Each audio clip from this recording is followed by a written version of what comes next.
and good evening, everyone. Welcome to Ad America TV. My name is Genara, and I am one of the e-guides here in Ad America. I hope that everyone is staying safe and healthy on this lovely evening. And if you're new here, Ad America is the U.S. Embassy's American Center, and our mission is to provide a space for young Indonesians to learn more about the United States. This evening, our event is called People, Planet, and Profit for Sustainable Business. But before we start the event, let's spice things up with a little trivia. Our trivia question for today is it true or false? Sustainability in business means that the business only has a positive impact on the environment.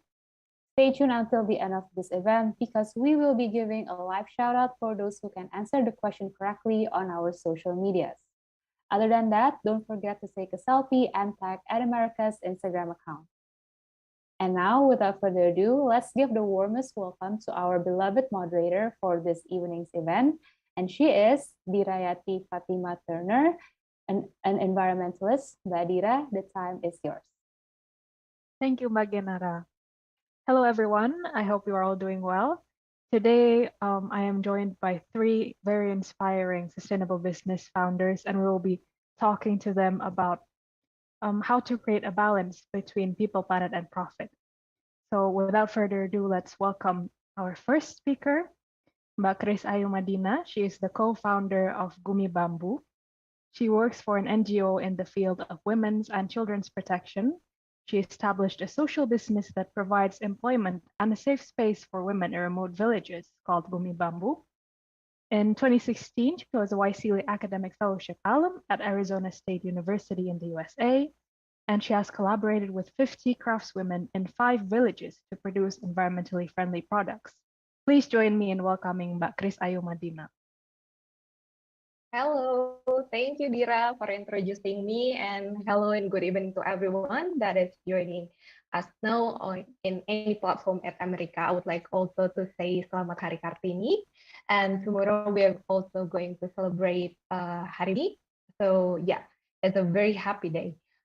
Today's topic is people, planet, and profit for sustainable business. So tonight, I, as the co-founder of Gumi Bambu, would like to share the story of how we start and run Gumi Bambu as a socially and ecologically responsible business since 2019 in Lombok. Can the slide be seen?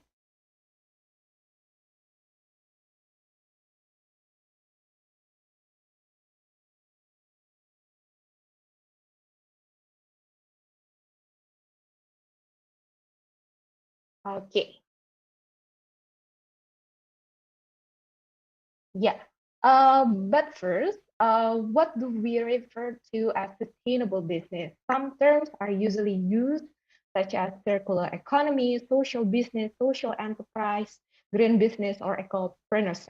But those terms or framework, I believe the main goal is sustainability. And sustainability means it is a practice where the current generation, when we are trying to fulfill our own needs, we are not compromising the needs of the future generation.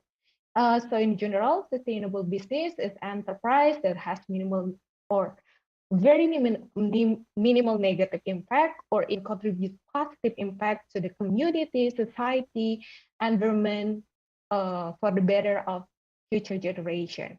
So yeah, business is considered as sustainable when it's not only focused on the profit aspect of the company, but also impact on the people and planet, which you can see in the slide. There's 3 circles here, which is well known as triple bottom line. So there is people, profit, planet, and the circle in the middle. When all of these 3 aspects are integrated, that's where sustainable happens. For more elaboration, it also can, I will explain also the examples that can be applied in the business model or practices. For the first P, which is social value or people, Usually, companies can do it by hiring or empowering marginalized community, such as women or indigenous people or people with disability. And when it's already there happening, inclusivity and equality should be always be applied. And another thing that we can do, we can also support local community or business by purchasing materials for our own business at a fair price, and also maybe it can be in the form of producing products that promote health or are produced for a very lit spatial target market. And then for the second aspect, which is environmental or planet, companies can focus on making sure that the business activity that we run is not negatively impact the earth, either by polluting the water or the environment by irresponsible waste management. In the process of the business, we also can use more renewable energy from the biogas or implementing resource efficiency by making sure that the process of the production is not using too much water or electricity, or we can also even producing services like surplus that will prevent the last panelist that have proposed reducing the food waste, or maybe some platform also that I see they are trying to reducing carbon emission by calculating carbon emission, or also some business also spare their profit for a project that protect biodiversity. And these two aspects, social value and environmental, hopefully, even though some people hard to do that, should align with the business activity in answering target market needs with full use that generating profit. And in the future, I believe also the secondary benefit by applying this model is it will be a good branding and also long-term investment for the company, whether it is there will be more sustainable resources for the materials if you are a manufacturer company like mine. So yeah, in our case, Gumi Bambu, we have the vision to empower women artisans and provide alternative single-use plastic product to the hospitality industry in Lombok. We call ourselves as a social enterprise because it was established in 2017 to support support the social and ecological causes that we believe are important to be raised and closest to our heart. At that year, I actually work as a child protection officer, so I can see like directly how in the villages of Lombok, women position is very unequal, and this position make many child neglected as the mother have to go as the takeaway, or divorce are often happen. So yeah, it's really close to my heart. And also the other founder named Julie, he was working in hospitality industry, and he saw that there's still limited initiative or project that raise the awareness of reducing single-use plastic. So at that time, we agreed to do and start Gumi Bambu. Next, actually, we are not coming from business expertise or background, but we are coming from more social background. So our purpose, our big passion to learning have brought us in 2019 to employ 50 women artisans as full-time or part-time artisan, producing the product that you can see in the slide. We are lucky to have additional 2 members team in the next year. In the second year of the establishment, Ibu Mahuni that help us communicating with the beneficiaries, or I mean the women artisans that we are collaborating with now, and Pak Bah, who is a bamboo crafter that teach technical aspect to produce the product. In 2019, we are able to collaborate with 5 villages and we're partnering with different artisans, whether it is tailor or coconut artisans or crochet. And then, yeah, in that same year as well, we are able to produce 20 types of eco products. Coming back to the triple bottom line, so for the first people, as mentioned before, we try to provide a safe, healthy, and empowering work environment for women in Lombok. So yeah, that's, as you can see in the slide, it's what happened in the first village that we assist. If not unemployed, women in some villages in Lombok only have access to informal livelihood or work with very little income, even dangerous. As the real case happening here is in Karangsidemen village. Hundreds of women and children are working as stonebricker and miners in a very dangerous work environment with payment less than 10.000 or 15.000 per day, or same like $2 per day, less than that. Sorry. Next.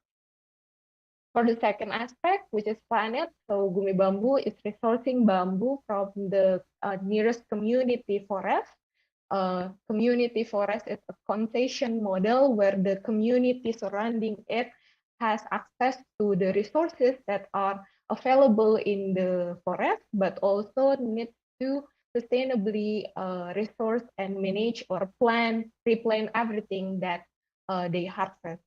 So yeah, we have regular planting bamboo trees in the forest. We also use other easily grown natural resources such as coconut, loofah, pineapple, and if it is in the form of bags, we use upcycle fabric.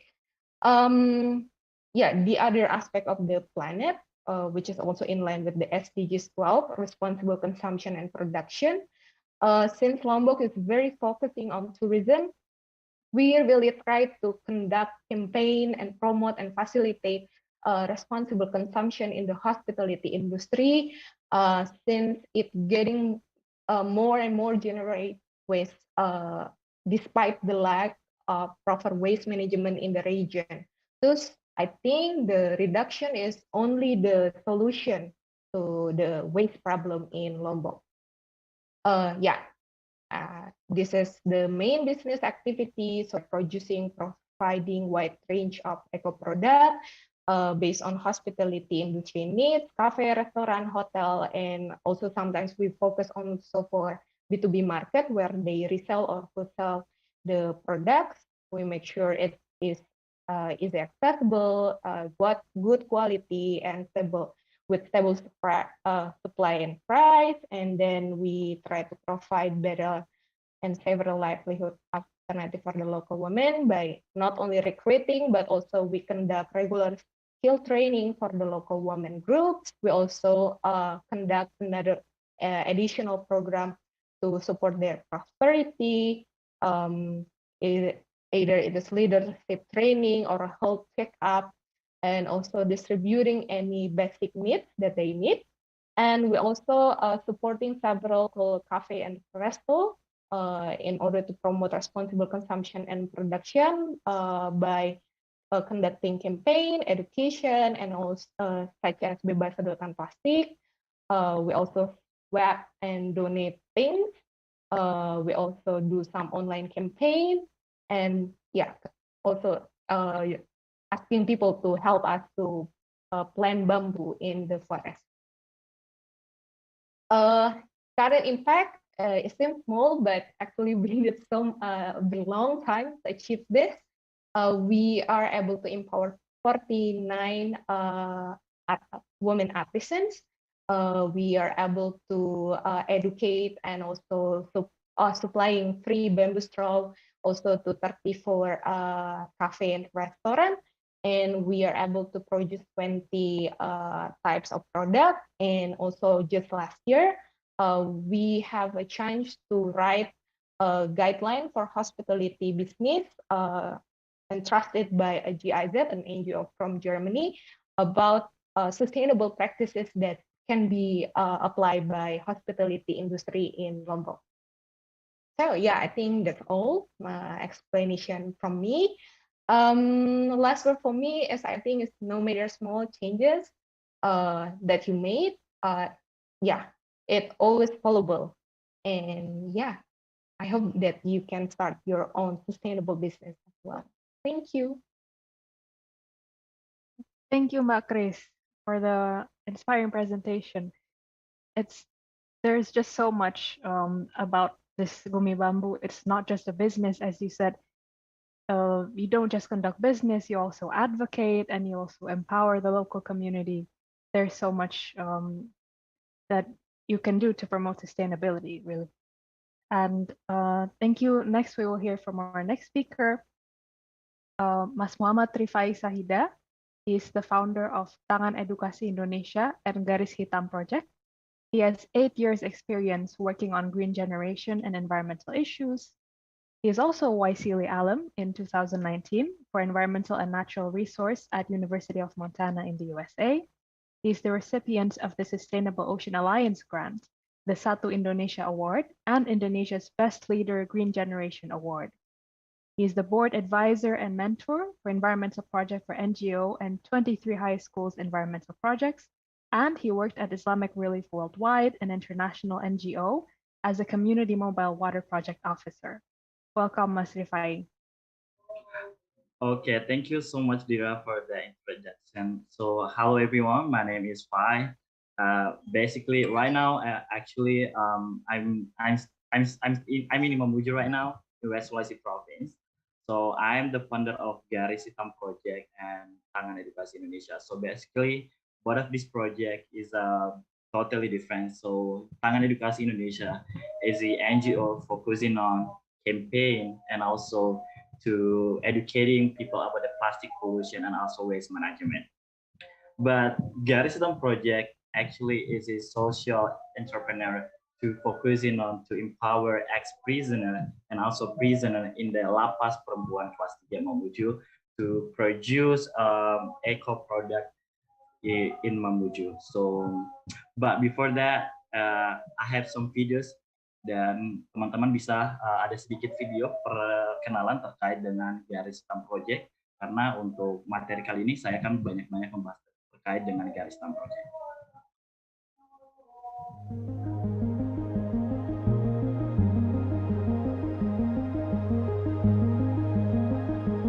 Pelatihan menjahit ini merupakan bentuk kolaborasi antara Garis Hitam Project dan juga campaign serta BINUS Business School yang menjadi perwujudan kami dalam mengimplementasikan program ini. Tentunya program ini kami berharap dapat memberikan pengalaman dan juga skill baru kepada teman-teman LPP atau Lapas Perempuan Kelas 3 Mamuju yang nantinya setelah keluar dari penjara atau dari lapas ini dapat memberikan semangat baru, tentunya ilmu baru untuk dapat diimplementasikan di luar sana. Jadi kami berharap ini akan sangat-sangat membantu mereka pada saat nanti keluar dari lapas ini.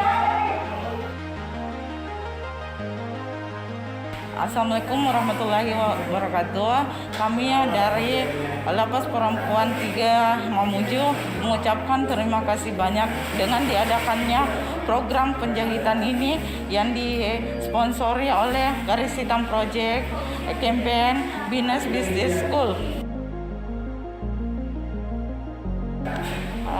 Kami sangat berterima kasih dengan adanya penjahitan ini, karena dengan itu kami bisa banyak mempelajari teknik-teknik menjahit, dan harapan kami setelah keluar dari sini kami bisa menerapkan untuk kehidupan kami sehari-hari di luar sana.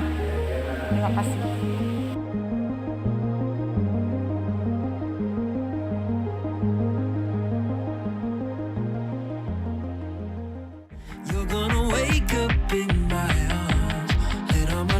Our hearts beating. I can't wait to kiss you each morning. It's strawberry sky. 'Cause I get so lost in your blueberry eyes.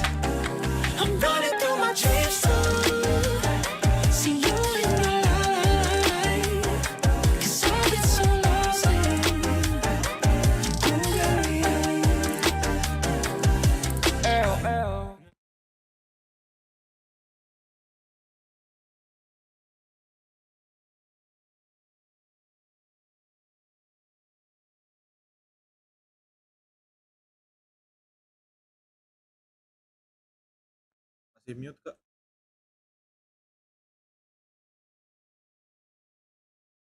Right, can you unmute your microphone?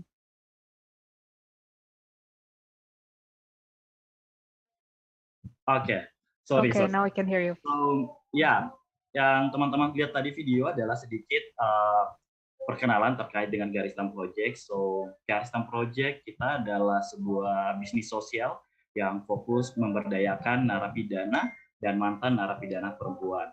Jadi memang di tahun 2019, after I got my program, which is YSELI program in University of Montana, I got so much lesson that I can implementing in Mamuju. So aku melihat banyak pembelajaran selama di sana terkait tentang inclusivity, terkait tentang isu lingkungan, dan akhirnya pulang dari Mamuju saya melihat kayak there is another problem, kayak social problem that people never seen before, which is kayak diskriminasi yang dihadapi teman-teman terkhusus untuk ibu-ibu narapidana. Akhirnya karena punya backgroundnya memang suka banget kegiatan environmental things, dari 2014 sudah aktif banget di kegiatan lingkungan. Akhirnya ya udah kayak aku mikir bahwa kayak I have to do something, kayak bisa I can make it something project yang bisa empower women terkhusus buat narapidana perempuan, tapi also, in the same times I got profit by the programs. So that's why waktu itu kayak di tahun 2019 awal setelah pulang dari US, aku langsung buat Garis Hitam Project kayak gitu. Next. Ya, mungkin tadi udah aku jelasin bahwa memang Garis Hitam Project ini dari 2019 itu kayak kita mencoba gimana sih kita bikin program yang benar-benar bukan hanya bisa memberikan dampak ke beberapa pihak, tapi juga bisa memberikan profit gitu kepada tim juga dan juga beberapa yang bekerja. Akhirnya mulai dari semangat teman-teman juga, mulai dari karena tim juga, akhirnya kita konsisten buat fokus bahwa produk dari Garis Hitam Project adalah eco-friendly product. So we also trying to support climate change dan juga isu-isu terkait dengan isu lingkungan, dan dengan tentunya dengan mengencourage teman-teman ex-prisoner dan juga prisoner di lapas perempuan kelas 3 Mamuju. So di Garis Hitam Project kita di lapas perempuan 70% itu adalah untuk memutar produk kembali dan juga untuk profit ke tim. Dan ya, aku udah mention sebelumnya bahwa we also doing empower women, fokusnya ke lapas perempuan. Memang aku melihat peluang bahwa kayak sebenarnya sangat banyak dari hasil wawancara pribadi dengan beberapa napi di lapas perempuan kelas 3 Mamuju, kayak sangat banyak diskriminasi yang dihadapi teman-teman lapas perempuan. Mulai dari diskriminasi itu malah dimulai dari keluarga. Mereka tidak menerima karena background kriminal yang dihadapi. So setelah mereka keluar dari penjara juga untuk mendapatkan pekerjaan itu it's quite hard for them, karena memang background kriminal itu sangat susah untuk mendapatkan. Salah satunya itu SKCK. So that's one of the kayak salah satu masalah yang sebenarnya banyak banget yang dihadapi warga binaan atau lapas teman-teman warga binaan gitu di lapas ataupun rutannya kalau mereka sudah keluar dari penjara itu. So kita pengen kayak ada sebuah program yang dimana kayak kita tuh kayak ngajak si lapas atau ibu-ibu lapas ini untuk bisa mengembangkan potensi diri mereka, karena we also believe that semua orang punya kesempatan untuk menjadi pribadi yang baik. So kita percaya bahwa ibu-ibu di lapas perempuan atau yang mantan pun itu punya kesempatan yang sama gitu untuk memperbaiki diri, untuk merubah diri, dan tentunya dengan adanya Garis Hitam Project kita encourage mereka buat membuat sebuah produk ramah lingkungan. Jadi kita ada pelatihan bikin produk recycle class, we also provide capacity building buat ibu-ibu di lapas, and then there is many things that we have done before. Dan di isu lingkungan pun kami banyak membangun kolaborasi antara Garisam Project dengan Tangan Edukasi Indonesia karena both of this organization adalah alhamdulillah foundernya adalah saya, so I'm trying to collaborate both of these NGO gitu. Dan memang Garisam Project ini kita melihat bahwa kita punya pekerja which is yang di sini adalah ibu-ibu warga binaan.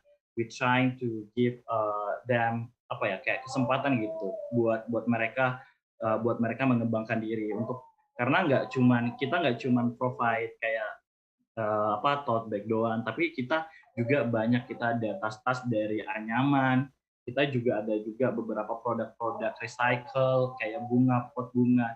We did a lot of things with the warga binaan di Lapas Perempuan Mamuju, dan kita selalu komitmen bahwa all of the product by Garisam Project harus benar-benar ramah lingkungan, dan juga kita bisa educating people melalui produk. Jadi memang di dalam produk Garisam Project itu kita semuanya tidak ada plastik, kayak semuanya terbuat dari kayak eco-friendly produk. Kita pakai produk anyaman yang terbuat dari daun, dan semuanya kita juga provide di dalamnya pun juga kayak tas tote bag pun yang bisa sebenarnya untuk membantu masyarakat untuk mengurangi penggunaan plastik.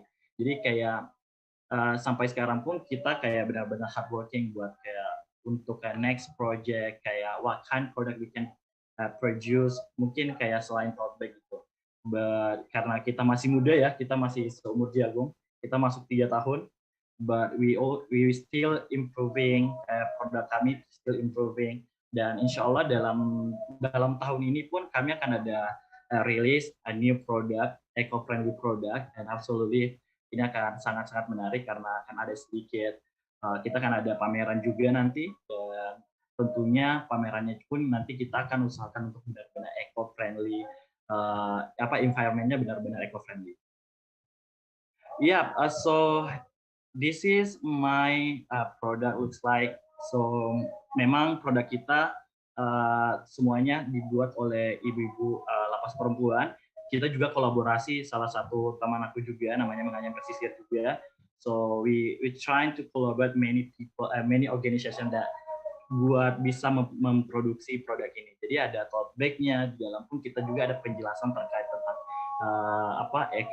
bagaimana Garisam Project mendukung terkait isu lingkungan, dan juga di balik Garisam Project Our Story itu kita menceritakan juga tentang terkait dengan diskriminasi yang dihadapi warga binaan perempuan atau lapas narapidana perempuan atau mantan narapidana perempuan. So ini juga yang di sebelah kanan ini adalah kita selalu mengikuti pameran-pameran. We are not just only introduction terkait tentang environmental things, but we also trying to support mendukung terkait stop diskriminasi yang dihadapi warga binaan. So kita ada motto ya. Jadi beli satu produk berarti mensupport pemberdayaan dan juga stop diskriminasi yang dihadapi ibu-ibu di Lapas Perempuan kelas 3 Mamuju. So selain itu memang dari 2020 kami sudah melaksanakan kegiatan. Sebenarnya salah satunya kegiatan kami adalah kita ada kegiatan namanya Festival Inklusi, yaitu adalah festival di mana kita memberikan ruang kepada seluruh mantan narapidana dan juga warga binaan di Lapas Perempuan untuk merasakan bagaimana how to celebrate equality. Jadi di dalam sebuah event kita sudah melaksanakan 2 kali di tahun 2020 dan juga 2021. Namun 2021 kita secara virtual, tapi di 2020 itu benar-benar bagaimana kita membangun lingkungan setara dan tentunya juga ramah lingkungan, di mana seluruh mantan narapidana, kita juga mengundang teman-teman difabel, dan juga kita juga mengundang seluruh anak-anak SMA se-Kota Mamuju untuk bisa sharing bareng bahwa kita semua setara, kesetaraan itu untuk semua. So we cannot judge people by how you see in outside, but kita harus melihat lebih dalam gitu. Jadi alhamdulillah sejauh ini Garis Hitam Project kayak beberapa capaian Garis Hitam Project pun yang telah kita lakukan. Salah satunya kemarin kita sudah bekerja sama dengan salah satu NGO dari Amerika Serikat yang membantu kami untuk menjual produk kami di Amerika Serikat, di California. Dan kemarin pun juga beberapa program kami kolaborasi dengan Campaign for Change untuk ada 6 kali kolaborasi terkait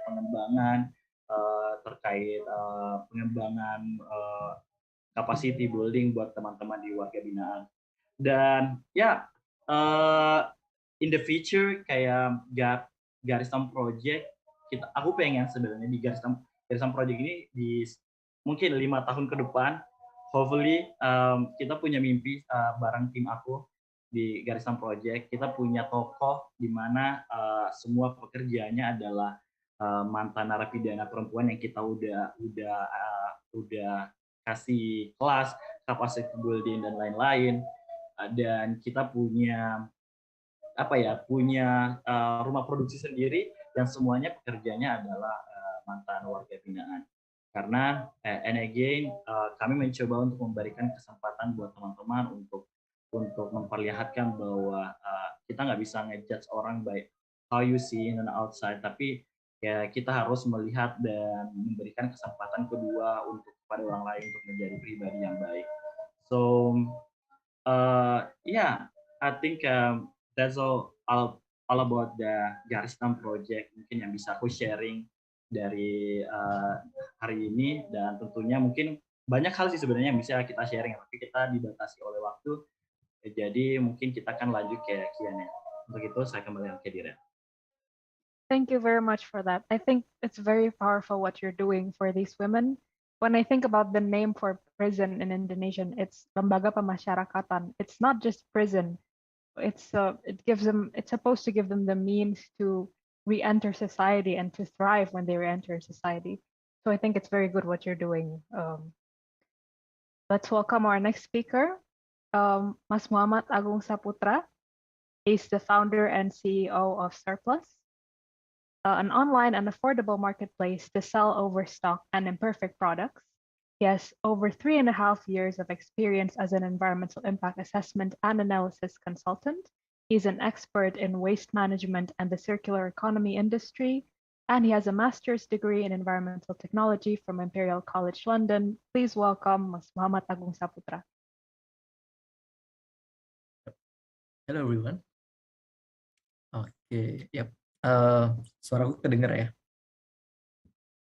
Okay. Yeah, hello everyone. Maybe I will start in English first. So thank you for having me at America. So I'm Agung Saputra, the CEO and co-founder of Surplus. So basically, we're a social enterprise that focus on B2C, and we are trying to tackle the most global problem, such as food waste and food loss in Indonesia. So yeah, maybe before I start, I wanna tell a little story that I started this movement because we gonna face the overpopulation, and on the other hand, we got the threat of the food security in 2030 that I will explain later. So yeah, that's what we are afraid of. So we built Surplus in order to answer the solution. So yeah, that's from me. Maybe we can start. So apakah aku sharing screen atau bisa tolong dibantu gitu? Oke.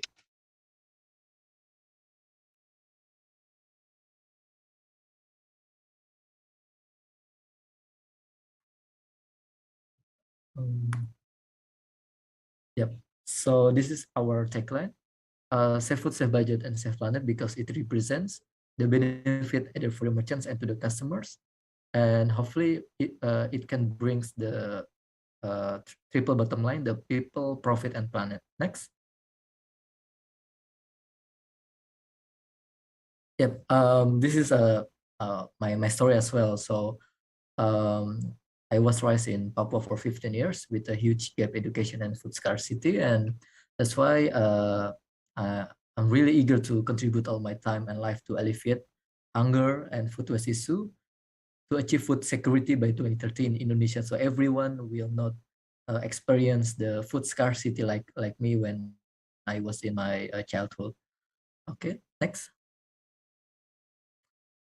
Yeah, I think it's explained the one reason why I started the journey, because the experience not so good when I was child.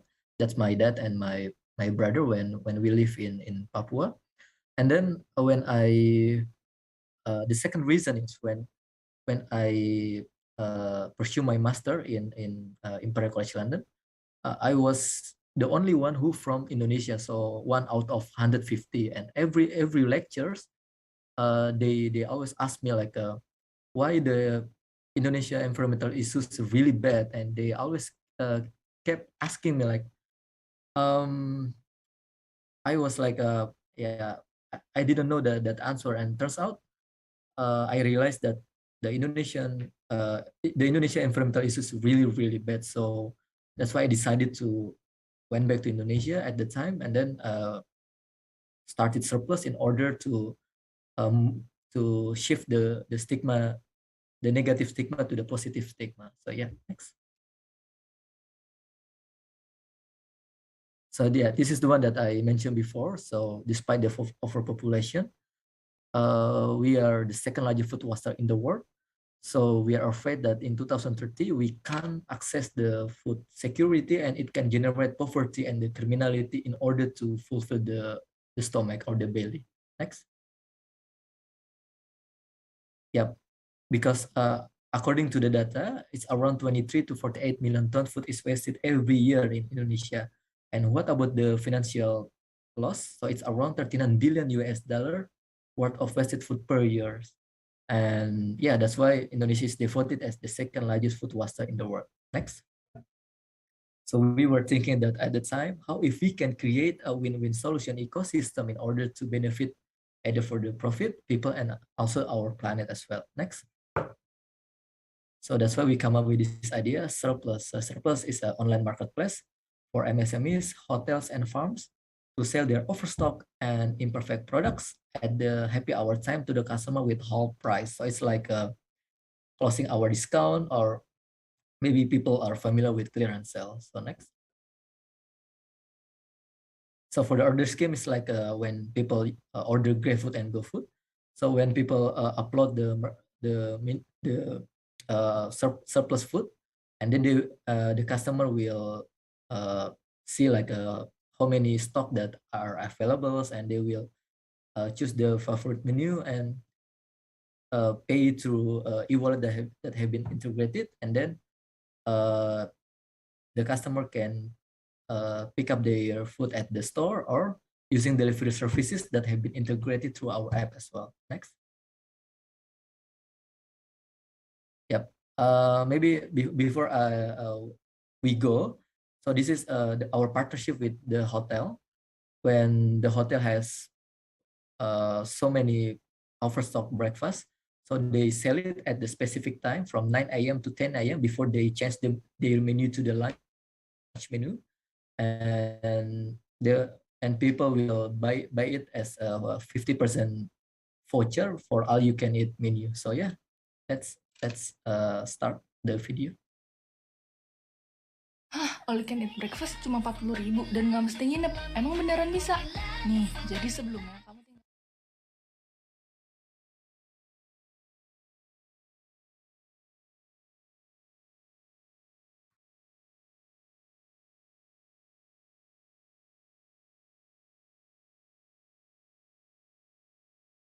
Maybe the sound can be up, mungkin dinaikin sedikit suaranya.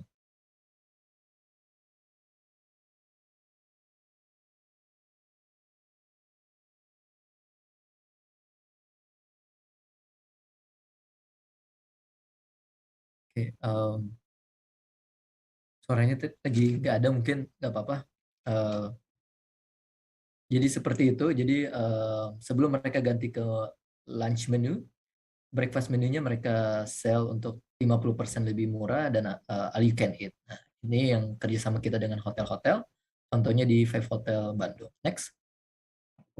So the other scheme, like when they have overstock product or surplus food, they will sell it at the happy hour time, maybe like a 1 hour before they close their store, or only 30 minutes and so on. Maybe we can see the video, and maybe can you adjust the volume as well? Hai guys, kali ini aku lagi mampir ke Flamboyan Bakery nih buat nyetok roti di rumah. Lagi aku milih-milih roti, aku jadi kepikiran pengusaha kuliner suka kebingungan nggak sih kalau produknya berlebih dan nggak habis terjual? Pada dikemanain tuh? Gimana gengs, kalau kamu suka kepikiran juga nggak kayak aku? Sayang banget kan kalau produknya yang masih bagus gini sampai kebuang. Mbak, aku tanya si mbaknya. Mbak mau nanya, produk sebanyak ini kalau nggak habis terjual pada dibuang kemana dong? Nggak kebuang kok, karena kita pakai aplikasi ini. Oh, ternyata ini loh solusinya, aplikasi Surplus Indonesia. Cocok nih, langsung aku download. Ternyata dengan aplikasi ini aku juga bisa beli roti-rotinya Flamboyan dengan diskon 50%. Wih, lumayan banget kan? Bisa ambil sendiri atau bisa juga via ojol. Para pengusaha juga bisa bergabung jadi rekan Surplus. Setelah aku coba, produknya tetap endes kok. Yuk geng, sama-sama kita jadi Surplus Heroes dan selamatkan makanan berlebih. Save food, save budget, dan save the planet. Downloadnya lewat sini aja ya gengs.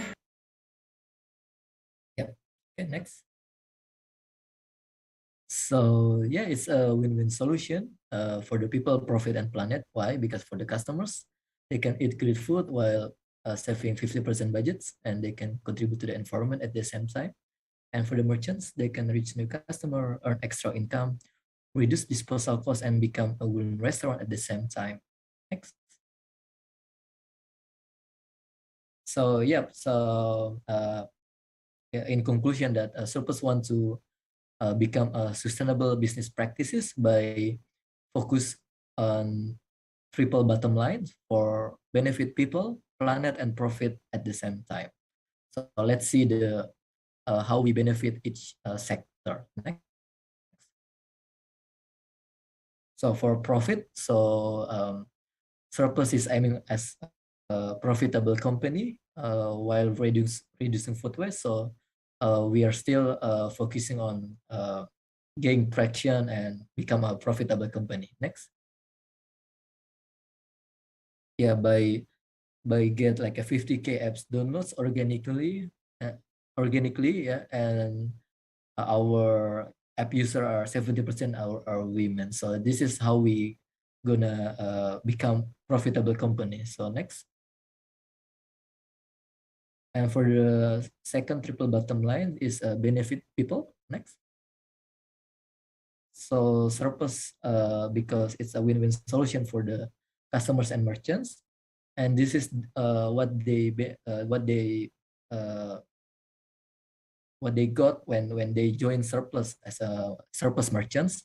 So from Five Hotel, they say that it's a win-win solution during this pandemic because they can add additional income from the overstock breakfast, and they can have the brand image as a zero food waste hotel. And the second one is from Eden Farm. They say that their overstock product can be reduced up to maybe 80%, so they can get financial recovery during the pandemic. Next. And yep, so we benefit people as well through our Surplus community or Surplus Foundation, because we have 500 volunteers that have been joined. And our main activities are, first of all, is raising awareness. And second of all, like empowerment of communities or the center of education about food waste. And thirdly, there's a food rescue program as our CSR, food donation, and so on. Next. So yeah, this is our activities in order to benefit people as a second triple bottom line. So we done the CSR program with corporate and FMCGs like a Bank DBS Bank, sorry, Danone and Fit. Next. And for the online activities, we do like a social media collaboration, or like on the education, food waste education, like doing workshop at the time. And for the impacts, we got 5,000 direct beneficiaries and consists of 7 orphanages, 3 nursing homes, and 16 areas of underprivileged communities. Okay, next we're gonna go to the last triple bottom line, planet. Next. So how we benefit planet? So this is our impacts that have been generated until now, until right now. So more than 6 ton meals have been rescued that benefit to our 50K beneficiaries. And if we convert it to potential loss, we have been prevented potential loss around 23K US dollar in losses for 2,000 business owners as our beneficiaries as well. And also we have been avoided potential 55 tons CO2 from the landfill. Next. So yeah, I think that's all. So that's how Surplus implement the triple bottom line by benefit people, planet, and then we still like become the profitable company in the following years as well. And this is the last one as well, because we are opening a program called student ambassador. So we are looking for agent of change next.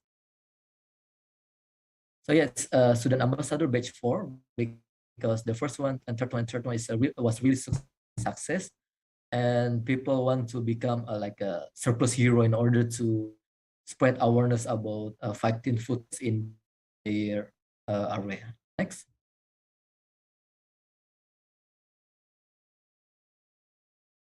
Yeah, this is the requirement. So you can see the clearly at our Instagram at Surplus Indonesia, and the program is still open. So if you are interested to become agent of change in order to fight food waste, you can see the requirement. And next.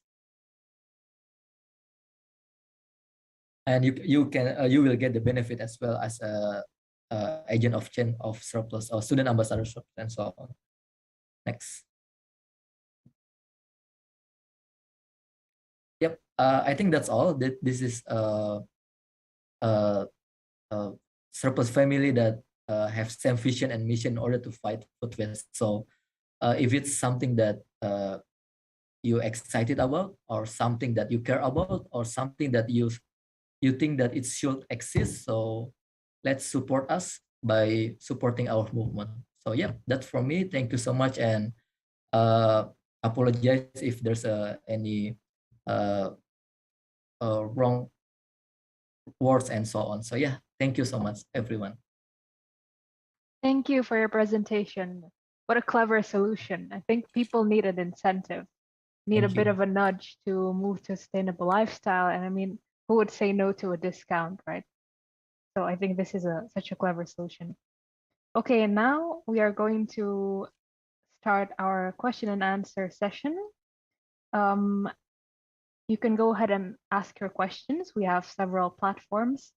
You can ask them through Zoom, Facebook, Twitter, YouTube, or Instagram. Jadi teman-teman kalau ada pertanyaan, silahkan ditanyakan, bisa lewat Zoom, Facebook, Twitter, YouTube, atau Instagram. Okay, we already have several questions here. I will ask the first question. It's not specifically to any panelist, so I think all of you should answer it. This question is from Berry on Instagram. What was your first objective when you founded your business? Maybe we'll do it in order from Mbak Chris.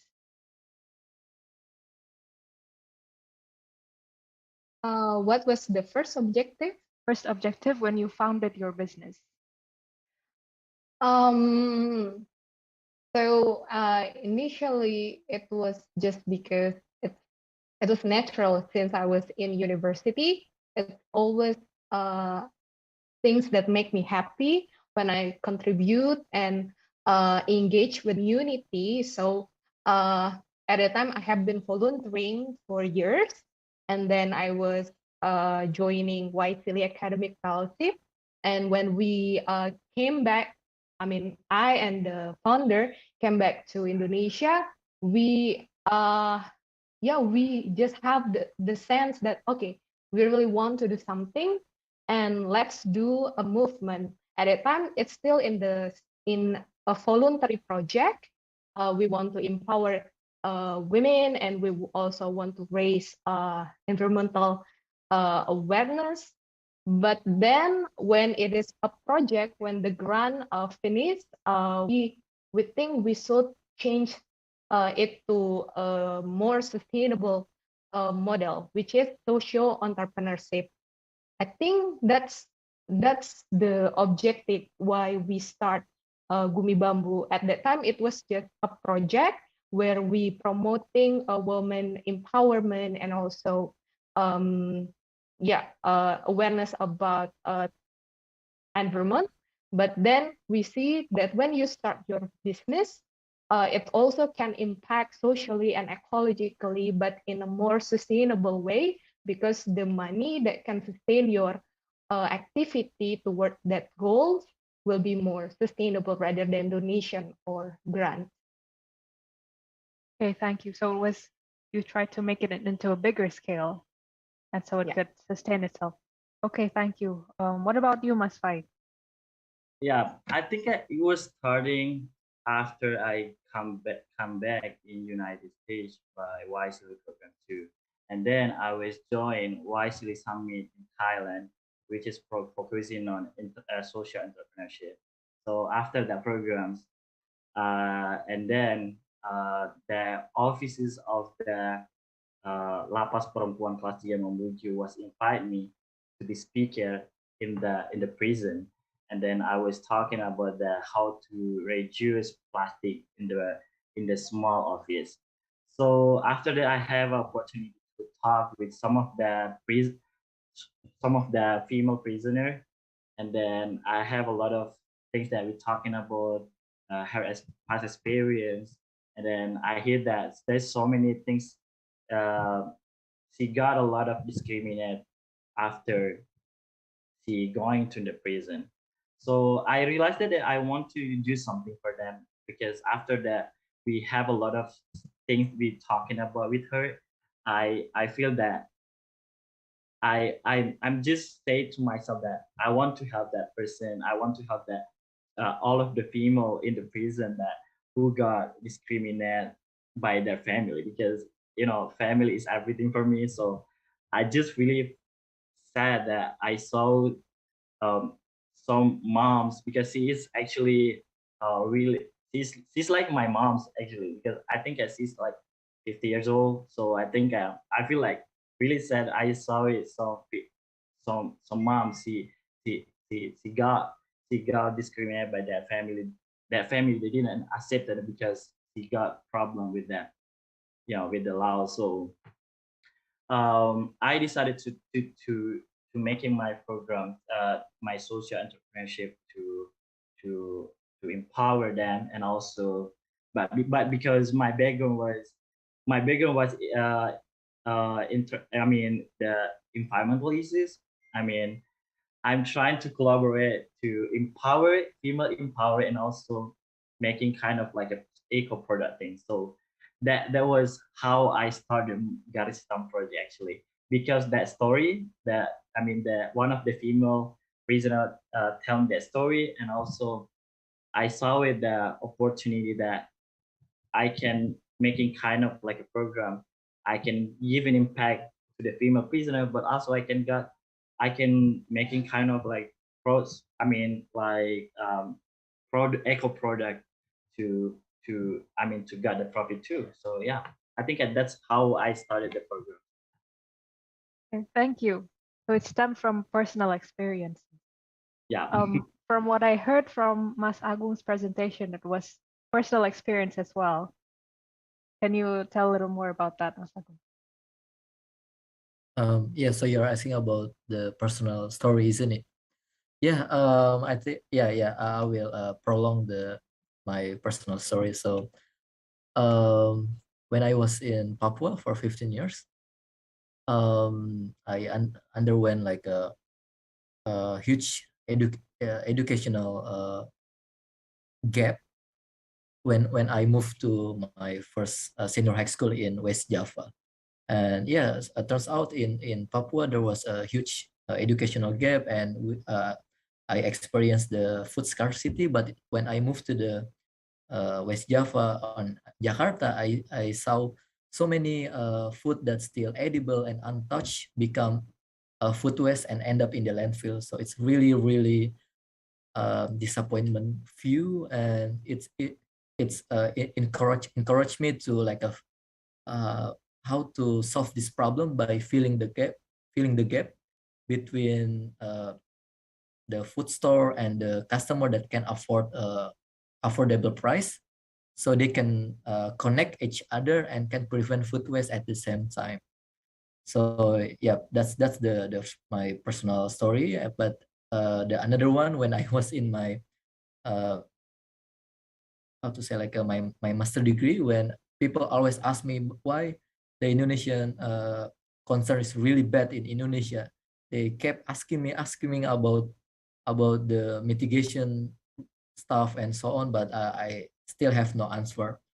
And turns out when I graduated from my master degree, and then I had to choose. So it was dilemma for me whether I will continue my career as an environmental consultant in the UK, or I have to go back to Indonesia in order to run surplus and generate an impact. And so, and turns out I chose the second one. So yeah, that's for me. Thank you. We have a question from on Zoom from BJ Swamintaya. I think this one is specifically for Mbak Kris. At the present, fire in the forest very often occurs. What is your effort to prevent this natural disaster which threatens the bamboos? Especially in NTT, as long as I know, we never hear a big fire burning its forest. Okay. Wow, that was a huge question, but thank you so much for asking this question, because it means that, probably in the future I should take note on that.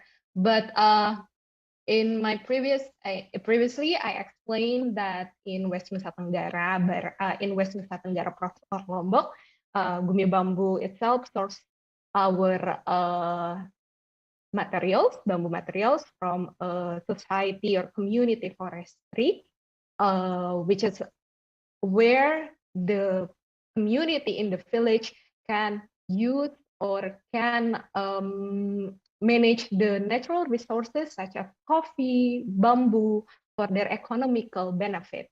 And by supporting that economical activity, I believe that the community also will have more awareness to protect the forest.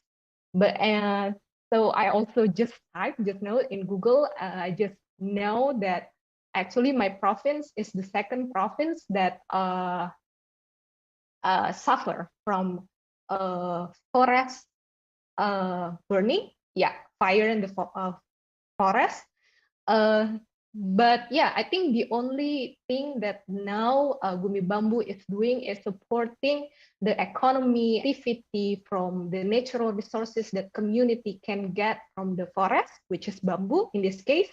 And it will also, and it's also encourage them to protect the community forest that they live next to the village. I think that's all. Okay, thank you. Oh, such a big issue, forest fires in Indonesia.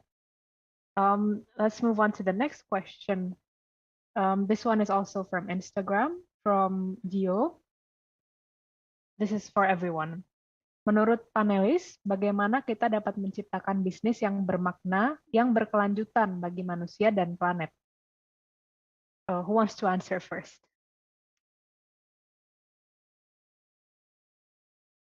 Sorry, can you repeat it one more? Menurut panelis, bagaimana kita dapat menciptakan bisnis yang bermakna, yang berkelanjutan bagi manusia dan planet? Okay, I can go first. Like, okay. Yeah, I think it's related to our theme, like how can we bring our triple bottom line, so we can benefit for the people, profit and planet. So that's what Surplus are doing at the moment. We are gaining traction, we are making profit, making revenue, and at the same time we making impact as well for the planet. And the other one, we benefit to people by uh, use the public engagement, use the volunteering, volunteering people, and then give so many benefit for the merchant that join, that become our partners. So yeah, hopefully it can answer that question. Thank you. Thank you. Other speakers, maybe Mas Fai? Okay, so yeah, I think how to make sure that, how to create a social business that can also profit, but also sustainable and also great for the planet. I think it should be maybe first you should be make sure that that program it's your passion, because working in the social value and also social movement, and but in the same times you should be make sure that how to create the product, and also you have to think about the how to selling the product. I think it's all about the patient. Make sure that you love the programs, you love how you created the everything, how you encourage your teams. I think it's all about the patient. If you love to do that, the programs, it's absolutely it's gonna be great thing, because you're gonna have a really great time.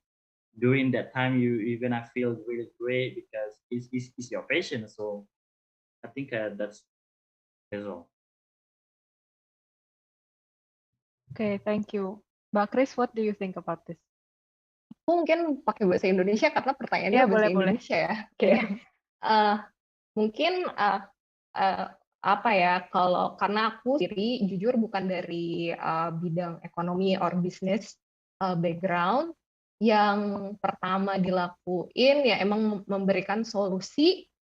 Satu, cari solusi untuk komunitas yang ingin kamu bantu atau terdekat dengan kamu, kira-kira masalah sosialnya apa, masalah lingkungan yang ada di dekatmu apa, or terus juga coba cari target market yang bisa kamu penuhi kebutuhannya. Jadi mulai dari memetakan kebutuhan baik beneficiaries, orang yang akan kamu bantu, dan juga kebutuhan dari target market yang nanti kamu sasar untuk kebutuhannya dipenuhi.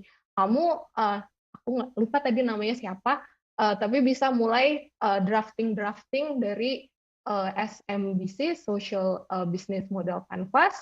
Jadi di situ aku juga belajar banget untuk kira-kira aspek apa aja sih yang di bisnisku yang harus ada, dari value, dari problemnya apa, value yang harus adanya seperti apa, distribution channel-nya nanti seperti apa, terus partner yang kira-kira bisa kita jadikan partner itu siapa saja, terus cost structure-nya nanti seperti apa. Aku juga banyak ikutan inkubasi sama juga belajar online. Yang paling pertama aku ikutin itu Plus, platform usaha sosial Indonesia ya, Plus. Jadi di situ ada kurikulum materi-materi juga yang teman-teman bisa pelajari, karena aku belajar dari situ. Dan yang kedua, karena prosesnya kadang kita ngerasa stuck di situ-situ aja gitu, tapi sebenarnya if you keep doing it, it growing gitu. Karena kita punya kreativitas dan problem solving skill yang selalu ada, jadi it grows gitu. Kadang orang lain yang lihat, tapi ketika kamu keep doing it, itu bisnismu akan tetap growing sih. Gitu, semoga bisa membantu. Oke, terima kasih Mbak. Okay, let's see, another question. This is also from Instagram, but this may only apply to two of the speakers. A question from Ari. What is the most important thing that you learned from the US about creating a sustainable business? So we have two YC alum here.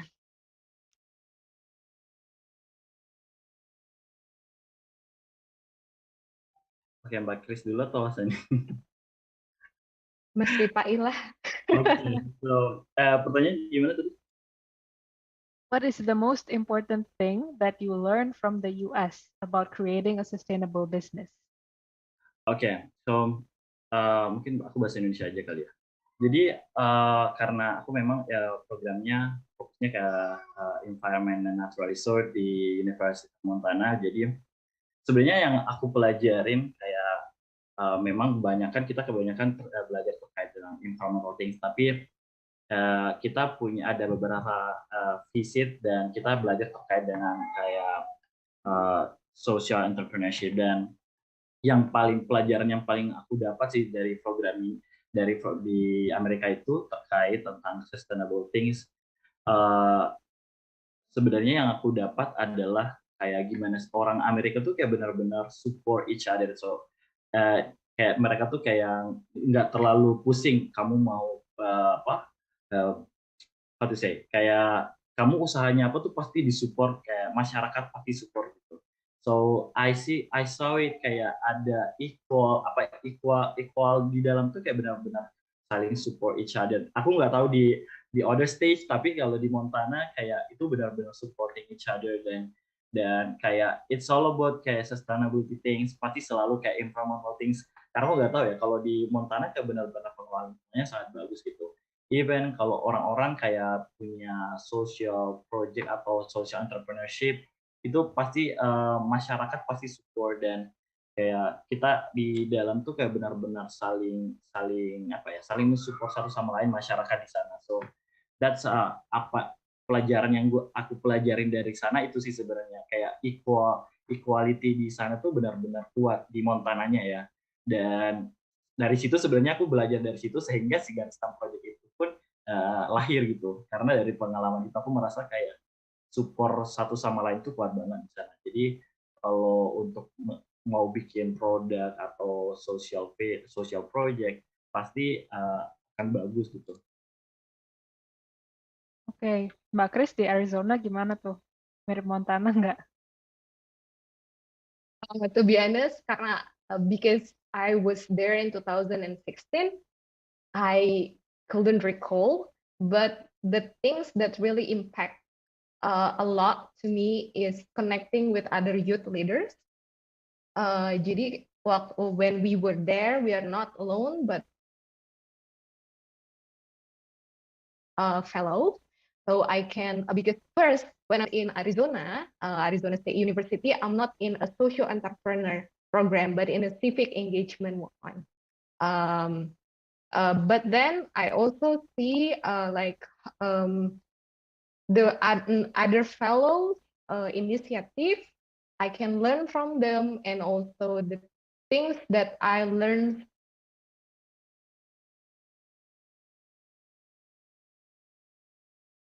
this incubation, and also there is also a startup that try to address water scarcity problem.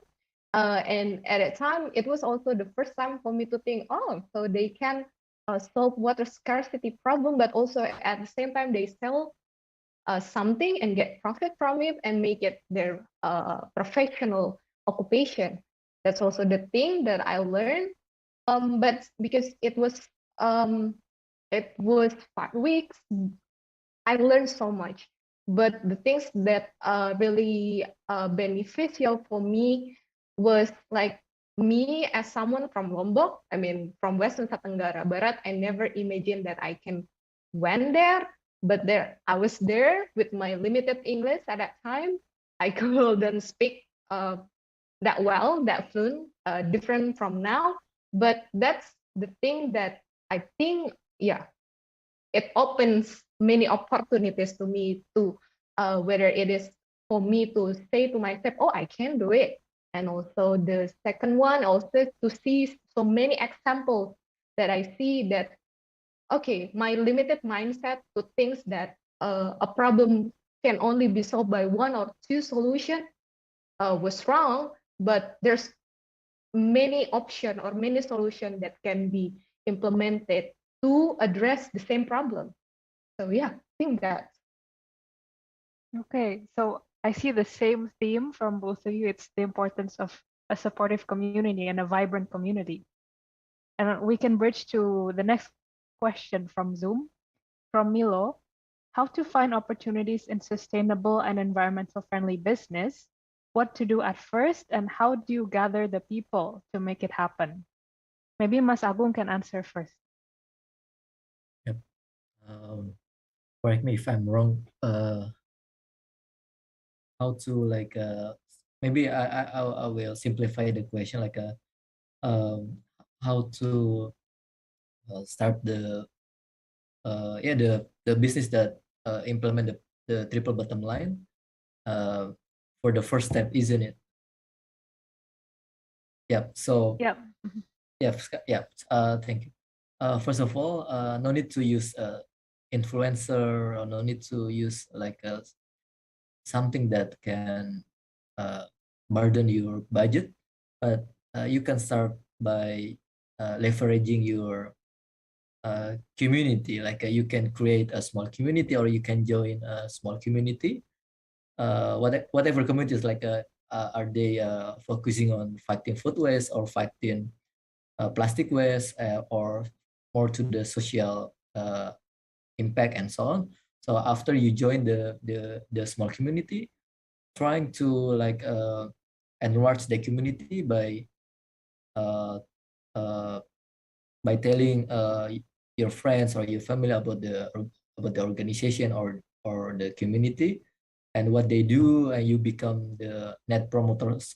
Yeah, you become the promoter, and yeah, and then you connecting the dots. You connect the community that you have joined to other communities, and then it can create like a networking effect, and it can cascade to the massive awareness about the problem that you want to solve, or something that you want to acquire for your business that becomes sustainable business practices. So yeah, let's start from the small community first. Yeah, that's from me. Thank you.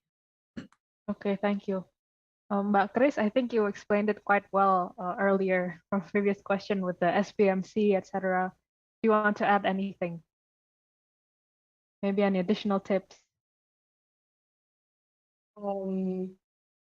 Maybe the second question that Milo asked, what to do at first and how do you gather the people to make it happen?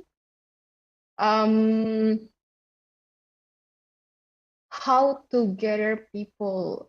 Yeah, I think it's same answer to what Mas Agung said just now. When you start joining so many communities, and also that related to social issues and environmental issues, somehow you will connect with someone that, oh, we have the same goals, we have the same mission, I think I connect with this person, and I know that even that we fail or not, they will still stick with us. And also being vulnerable, and also being honest with the person that we want to recruit, also sometimes important, since it's also the things that will make we stick together, even though in the first few years of business are a bit hard to address. Okay, what about you, Mas Fai? Okay, so how to find opportunities? I think basic on my experience, I had a lot of conversation with with so many my friends who working in the socialpreneur. So I think dari pengalaman cerita-cerita dengan para teman-teman yang bekerja di wirausaha sosial, dan pasti akan ada ide gitu. Dari situ sebenarnya ide-ide muncul dari kegiatan dari bisnis sosial itu. Sebenarnya kita melihat sebenarnya kayak, oh, si A gitu, dia mengerjakan wirausaha sosial kayak gini dan mengerjakannya seperti itu. Dari situ kita sebenarnya, oh, mungkin dari kita melihat dari isu yang ada di daerah kita, di wilayah kita, sebenarnya kayak what is the main problem di daerah kita yang mungkin bisa kita bisa ambil isunya, lalu kita bisa membuat sebuah program yang sustainable, dan juga kita bisa membuat sebuah kayak kita bisa konekkan dengan environmental friendly business gitu. Mungkin bisa encourage isu maybe I don't know kayak di beberapa daerah ya. Kalau di Sumbar isu besar sekarang ini adalah stunting. So kamu bisa mungkin kayak isu stunting mungkin lalu dikonekkan dengan isu lain. I think kayak that's how we can find the opportunity. I think kayak we talk with a lot of people yang mungkin punya program, karena dari situ sebenarnya kalau aku pribadi melihat dari perspektif yang berbeda, aku melihat si A itu mengerjakan proyeknya kayak gini, si B itu mengerjakan seperti itu. Jadi I think kayak pasti akan ada ide yang muncul gitu. Dan waktu itu aku how to do at first, kalau dari pengalaman aku pribadi, setelah aku mendapatkan pengalaman cerita langsung dengan si narapidana perempuan, aku mendengarkan cerita dia, curhatan dia, aku lalu ngajak teman-teman aku untuk cerita bareng. Kayak I invite some of my friends, I think kayak yang mungkin menurut aku mereka bisa untuk kolaborasi bareng. And then kayak we talk a lot of things about their programs, kayak bisa nggak sih kita buat program seperti ini, kita bisa nggak sih kayak program ini bisa jadi bisnis seperti ini. Dan menurut aku kayak peluangnya akan seperti ini. Dan dari hasil diskusi itu sebenarnya akan ada ide kayak mengenai perencanaan program dan juga implementasi programnya. Kayak gitu sih. Mungkin aku seperti sih kayak waktu membuat Garisam Project, it's just kayak conversation with my friends, and then we just do it. And then kita memulainya. Okay, thank you. We have one last question from Farhan. What methods do you use to promote your business? Mas Agung, you want to go first? What? Can you repeat one more? What methods do you use to promote your business? Yeah. So thank you for your question. So what method to promote your business? I think it's a lot of method that, but we have to like choose the method wisely and financial cost effective as well.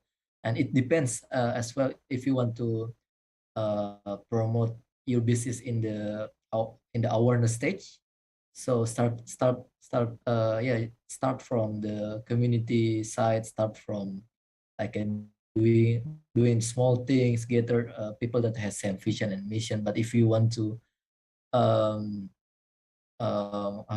promote your business in action stage or in the advocate stage, so you can use all of the social media engagement, like Instagram engagements, your follower engagement, and so on. And you can use influencer as well, and that has same vision and mission to your brands.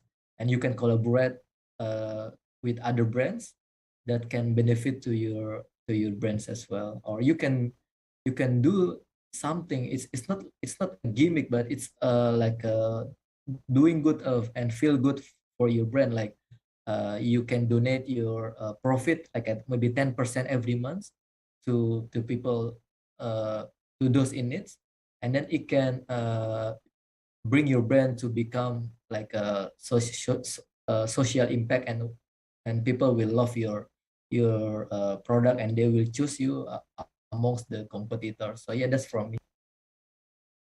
Okay, Mbak Chris, what methods do you use? Same question. Okay. Untuk yang dari stage for the first stage, it's actually mouth to mouth. So first is your friends, friends, and also the circle getting better and bigger. I mean, since fortunately that my the other founder are working in hospitality industry, it's quite easy. It was quite easy for us to penetrate the market, which is his hospitality industry. Second, the things that really helps a lot besides social media is also the website. So yeah, Julie, the founder, also always try to make sure that our SEO is always good when someone tries to look for products. And also, I like writing, so we always make sure that the content is kept popping up in our website, and yeah, it also improves the SEO as well. And also another thing, yeah, we participate in offline eco flea market. We keep connecting with people, and also the products. I think the need. I mean, like if your product is really needed by the market, it will market itself as well. Thing, yeah. If you have the right product, it will really help you to market itself. So yeah, I think that's the additional information from me. Okay, thank you. Mas Fai, what about you? Sorry, can you repeat again the question? What methods do you use to promote your business? Okay, so basic in our experience in Jaristan project. So what message we did actually, we always collaborating with the government. I mean, our product actually menjadi oleh-oleh khas dari pemerintah Sulawesi Barat. So kita kolaborasi dengan berbagai pihak karena produk kita adalah, kita juga support terkait tentang isu culture. Jadi ada cerita budaya di tote bag kita. Jadi kita, aku melihat peluang bahwa di Sulbar itu oleh-oleh khas itu kurang gitu. Jadi kita kolaborasi dengan pemerintah. And then I think kita bisa juga menggunakan influencer marketing dengan melibatkan anak muda yang mungkin famous di daerah kamu gitu, untuk bisa menjadi bisa promoting your business. And also I think using e-commerce, I think that is really great way to promote your product. And dan juga menurut aku dengan selling social value dari bisnis kamu itu juga it's really strong buat introducing produk kamu. And then maybe kayak as another speaker say, kayak collaborating with the others NGO or others product. I think that this is really great idea to improving your product. Dan satu lagi advice menurut aku penting juga sih. Jadi kayak jangan pernah puas dengan satu produk. You have to innovate, kayak membuat inovasi baru buat pengembangan produk kamu agar lebih baik lagi. Jadi jangan pernah puas dengan produk kamu sekarang, tapi kamu harus inovasi lagi untuk mengembangkan produk kamu lebih baik daripada sebelumnya. Okay, thank you. Our time is almost up, unfortunately. I'd just like to ask our speakers to give one final statement, a short statement, maybe just one sentence to pack everything, maybe one final message to our viewers today. Let's start with Mbak Chris. Okay, I'm very eager to be the first. Can you hear me, by the way? Okay, Yep. Okay. Jadi aku mungkin mau sampaikan dalam bahasa Indonesia aja. Tadi abis posting sosial media juga ada quote dari Raden Jengkartini bahwa semboyannya yang harus selalu kita pegang itu aku bisa. Karena ketika kita bilang aku bisa, despite masalah apapun bisa dilalui. So yeah, that's the closing remark from me. Thank you. Thank you. Next, Max Fai. Ya, sebenarnya statement ini sebenarnya selalu bilang sih di beberapa sesi bahwa aku tuh muda sekali, kayak semuanya serba sekali, hidup sekali. Jadi kayak gunakan waktu kamu buat doing something yang kamu suka, lakukan yang terbaik, dan be kind to everyone, dan dan tetap selalu memberikan versi terbaik untuk kamu dan orang lain. Okay, last but not least, Mas Agung. Yeah, for me that it's really mean to me like every big milestone comes from small steps. So yeah, let's start like a small community or a small action, and then and consistently it can become a great milestone for our people, profit, and planet. So yep, that's all. Thank you very much for our three speakers. It has been such an inspiring session, for me at least. I hope it can inspire the audience today as well. Thank you everyone for coming. I will return the session back to Mbak Genara. Okay, thank you so much, Badira, and thank you so much for your participation, everyone. I hope that everyone gained a lot of knowledge and insights today, and I also hope that everyone enjoyed this event as much as we did. We would also like to thank our speakers, Mbak Chris, Mas Rifai, and also Mas Agung, for sharing to us your knowledge in regards of sustainable business. Thank you as well to our lovely moderator today, Badira, for moderating today's discussion. Now, earlier in this event, we asked audience members a trivia question, and that question was, is it true or false sustainability in business means that the business only has a positive impact on the environment? And the correct answer to that is false. Not only the environment, a sustainable business also needs to have a positive impact on society. Shout out goes out to @Ose Hasna from Instagram for answering the question correctly. And thank you to everyone else who has also participated on our question of the day. Now you may be wondering, how can I develop an awesome idea for @America? It's very easy. You can visit our website at www.atmerica.or.id, and then you can select create an event and collaborate with us. All event proposals coming to us will be reviewed, and your event might be featured with us soon. Also, don't forget to follow us on our social media. We are on Instagram, Twitter, and also Facebook at HC America for our event updates, fun content, and so much more. Also, don't forget to subscribe to our YouTube and newsletter as well. With that, I think it is time to say goodbye. Thank you so much, everyone, for joining us today. My name is Genera, and see you soon at the next @America event. Good night.